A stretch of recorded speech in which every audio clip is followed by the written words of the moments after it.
माऊलीची पालखी आता पादुकाचं स्नान झाल्यानंतर पुढच्या प्रवासाला रवाना झालेली आहे। एकंदरीतच आपण पाहू शकतो की सातारा जिल्ह्यातला हा प्रवेशद्वार आहे। या प्रवेशद्वाराच्या लाखो माऊलीचे भक्त या ठिकाणी पुढच्या पंढरीच्या दिशेने रवाना होत असताना आपल्याला दिसत आहे। नुकतीच माऊलीची पालखी ही पादुकाचं स्नान घेऊन त्या ठिकाणी पुढे रवाना झालेली आहे।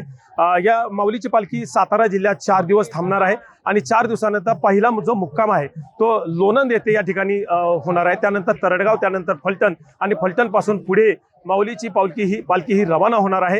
एकंदरीत मोठा उत्साह या ठिकाणी पंढरीच्या दिशेने प्रत्येक पावलाला हरिमुखे म्हणा आणि हरिनामाचा जयघोष करत माऊलीची पालखीचे भक्त पुढच्या प्रवासाला रवाना झालेले आहेत। नुकतीच मोठ्या प्रमाणात माऊलीच्या पालखीला गर्दी भाविकांची दिसून येत आहे।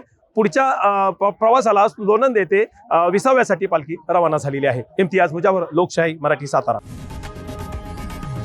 लोकशाही मराठी ऐका, पहा, जागरूक रहा।